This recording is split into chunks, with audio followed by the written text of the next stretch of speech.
Hi hello வணக்கம் and welcome to Raj box office. இந்த நிகழ்ச்சியில் A to Z சினிமா பற்றின அப்டேட்ஸ் உங்களுக்காக கொடுத்துட்ருக்கோம். லாஸ்ட் வீக் ரிலீஸ் ஆன மூவிஸ்லாம் எவ்வளோ கலெக்ட் பண்ணியிருக்கு, இந்த வாரம் என்னென்ன புது படங்கள் ரிலீஸ் ஆகியிருக்கு அப்படின்ற எல்லா அப்டேட்ஸையும் நம்ம பார்க்க போகிறோம். ஸோ வாங்க ஷோக்குள்ளே போகலாம்.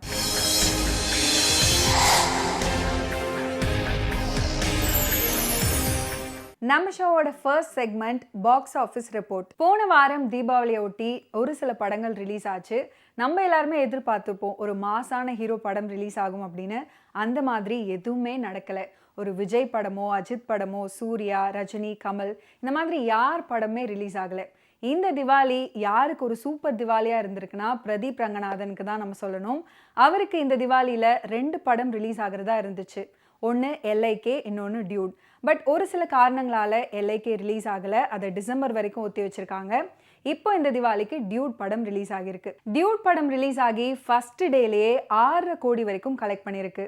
செகண்ட் டே 7 கோடி வரைக்கும் கலெக்ட் ஆகியிருக்கு. இந்த ஒரு வாரம் ஃபுல்லாக எடுத்து பார்த்தோம்னா கிட்டத்தட்ட 43 கோடி தமிழில் மட்டுமே கலெக்ட் பண்ணியிருக்காங்க. அண்ட் தெலுங்குலேயும் இந்த படம் ரிலீஸ் ஆச்சு. தெலுங்கில் எவ்வளோ கலெக்ட் பண்ணியிருக்குன்னு பார்த்தீங்கன்னா 13 கோடி கிட்ட கலெக்ட் பண்ணியிருக்கு. ஸோ இந்த திவாலி யாருக்கு சூப்பராக அமைஞ்சிருக்கோ இல்லையோ பிரதீப் ரங்கநாதனுக்கு ரொம்ப நல்லா அமைஞ்சிருக்கு. ஆக மொத்தம் டியூட் திரைப்படம் 80 crores கிட்ட கலெக்ட் பண்ணிட்டாங்க. இந்த திவாலி யாருக்கு சூப்பர் ஸ்பெஷலாக இருந்திருக்கோ இல்லையோ டியூட் படம் டீமுக்கு ரொம்ப சூப்பராகவே இருந்திருக்கும். அவங்களுக்கு நம்ம ஷோ சார்பாக மனமார்ந்த வாழ்த்துக்கள். ஸோ இந்த ரீசனால டியூட் திரைப்படம் ஹிட் கேட்டகரியை பிடிச்சிருக்கு நம்ம ஷோவில். திவாலி ஒட்டி ரிலீஸ் ஆயிருந்த இன்னொரு சூப்பரான திரைப்படம் தான் பைசன் காலமாடன் அப்படின்ற திரைப்படம். துருவ் விக்ரம் நடிச்சிருந்தாரு. மாரி செல்வராஜ் இவர் தான் டைரக்ட் பண்ணியிருந்தாரு. இந்த திரைப்படம் பெருசாக பேசப்பட்டுச்சு சினிமா ரசிகர்கள் இடையில. அண்ட் ஃபர்ஸ்ட் டே எவ்வளோ கலெக்ட் பண்ணியிருக்கு அப்படின்னு பார்த்தீங்கன்னா 3 கோடி. செகண்ட் டே 3.5 கோடியை தொட்டுருச்சு. தேர்ட் டே 4 கோடிக்கும் மேலே கலெக்ஷன் பண்ணியிருந்தது. ஓவரால் இந்த ஒரு வாரத்தில் பைசன் திரைப்படம் எவ்வளோ கலெக்ட் பண்ணியிருக்கு அப்படின்னு பார்த்தீங்கன்னா கிட்டத்தட்ட 30 கோடியை கலெக்ட் பண்ணியிருக்கு. ஸோ இந்த திரைப்படம் நம்ம ஷோவில் என்ன கேட்டகரியை பிடிச்சிருக்குன்னா அபவ் ஆவரேஜ் கேட்டகரியை பிடிச்சிருக்கு.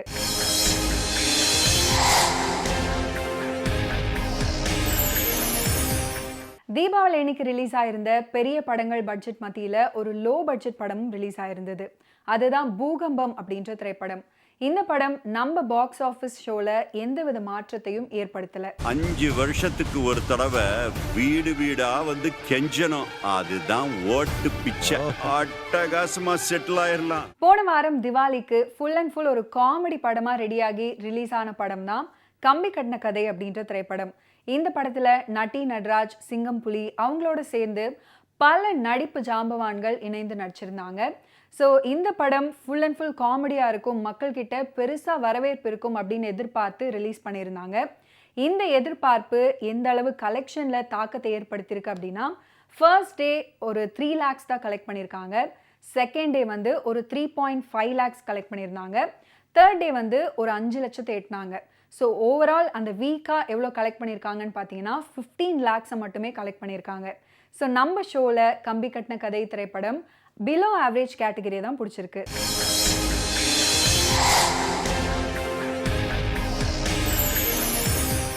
திவாலி ரேஸ்ல கலந்துக்கிட்ட இன்னொரு சூப்பரான ஒரு திரைப்படம் தான் டீசல் அப்படின்ற திரைப்படம்.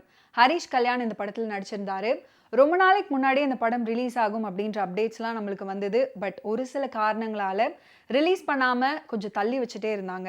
ஸோ கடைசியாக டீம் எல்லாருமே சேர்ந்து திவாலிக்கு ரிலீஸ் பண்ணுறோம் அப்படின்னு சொல்லியிருந்தாங்க. சொன்ன மாதிரியே ரிலீஸும் பண்ணியிருந்தாங்க. ஸோ மக்கள் எல்லாமே ஒரு எதிர்பார்ப்போடு போய் பார்த்துருப்பாங்க. அந்த எதிர்பார்ப்பை இந்த படம் பூர்த்தி பண்ணியிருக்கு அப்படின்னு தான் சொல்லணும். ஸோ ஃபர்ஸ்ட் டே இந்த படம் எவ்வளோ கலெக்ட் பண்ணியிருக்கு அப்படின்னு பார்த்தீங்கன்னா 25 lakhs வரைக்கும் கலெக்ட் பண்ணியிருக்காங்க. செகண்ட் டே டீசல் திரைப்படம் எவ்வளோ கலெக்ட் பண்ணியிருக்காங்கன்னு பார்த்தீங்கன்னா 32 lakhs வரைக்கும் கலெக்ட் பண்ணியிருக்காங்க. தேர்ட் டே டீசல் படம் எவ்வளோ கலெக்ட் பண்ணாங்கன்னா 44 lakhs. ஸோ ஓவராலாக ஒரு வாரத்துக்கு எவ்வளோ கலெக்ட் பண்ணியிருக்காங்க டீசல் திரைப்படம் அப்படின்னு பார்த்தீங்கன்னா 3 crores வரைக்கும் கலெக்ட் பண்ணியிருக்காங்க. ஸோ நம்ம ஷோவில் டீசல் திரைப்படம் அபவ் ஆவரேஜ் கேட்டகரியை பிடிச்சிருக்கு. பாக்ஸ் ஆஃபீஸ் ரிப்போர்ட்டை பார்த்து முடிச்சாச்சு. அடுத்ததாக நம்ம ஷோவில் என்ன கேட்டகரியை பார்க்க போகிறோன்னா இந்த வாரம் நியூ என்ட்ரி. திவாலி ஒட்டி நிறைய சூப்பரான படங்கள் ரிலீஸ் ஆகியிருந்ததுனால அது சக்ஸஸ்ஃபுல்லாகவும் ஓடிட்டு இருக்கிறதுனால இந்த வாரம் பெருசாக எந்த படமும் வரல அப்படின்னு தான் சொல்லணும். ஸோ இந்த வாரம் லோ பட்ஜெட்டில் ஒரு சில படங்கள் வெளியாகிருக்கு. அதில் ஒரு படம் தான் துச்சாதனன் அப்படின்ற திரைப்படம். இந்த படத்தை தளபதி அப்படின்றவர் டைரக்ட் பண்ணியிருக்காரு. நிறைய புதுமுகங்கள்லாம் இந்த படத்தில் நடிச்சிருக்காங்க. இந்த வாரம் லோ பட்ஜெட்ல ரிலீஸ் ஆயிருக்க மற்றும் ஒரு திரைப்படம் தான் ஐஏஎஸ் கண்ணம்மா அப்படின்ற திரைப்படம். இந்த படத்தை ராஜசோழன் அப்படின்றவர் டைரக்ட் பண்ணியிருக்காரு. நிறைய புதுமுகங்கள் இந்த படத்தில் நடிச்சிருக்காங்க. இந்த வாரம் ரிலீஸ் ஆகியிருக்கிற மற்றும் ஒரு திரைப்படம் தான் ஆர்டி அப்படின்ற திரைப்படம். இந்த படத்தை கிட்டு அப்படின்றவர் டைரக்ட் பண்ணியிருக்காரு. அபிநக்ஷத்ரா மெயின் ரோல்ல நடிச்சிருக்காங்க. நம்ம ஷோவுடைய அடுத்த செக்மெண்ட் என்னன்னு பார்த்தீங்கன்னா ready for the race. Ready for the ரேஸ்ல முதல்ல இடம் பிடிச்சிருக்கக்கூடிய திரைப்படம் என்னன்னு பார்த்தீங்கன்னா ஆண் பாவம் பொல்லாதது அப்படின்ற படம். இந்த படத்தில் ரியோராஜ், மாளவிகா மனோஜ் இவங்கெல்லாம் நடிச்சிருக்காங்க. ஸோ டீம் எல்லாம் டிசைட் பண்ணி நெக்ஸ்ட் வீக், அதாவது அக்டோபர் 31 அன்னைக்கு ரிலீஸ் பண்ணுறோம் அப்படின்னு சொல்லியிருக்காங்க. ஸோ சொன்ன டேட்டுக்கு ரிலீஸ் பண்ணுறாங்களா இல்லையா அப்படின்றது வெயிட் பண்ணி பார்க்கலாம்.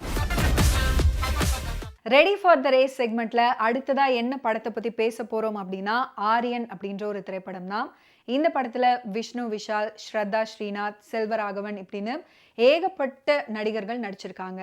ஸோ இந்த படம் அக்டோபர் 31 அன்னைக்கு வெளியாகும் அப்படின்னு டீம் சைட்ல இருந்து சொல்லியிருந்தாங்க.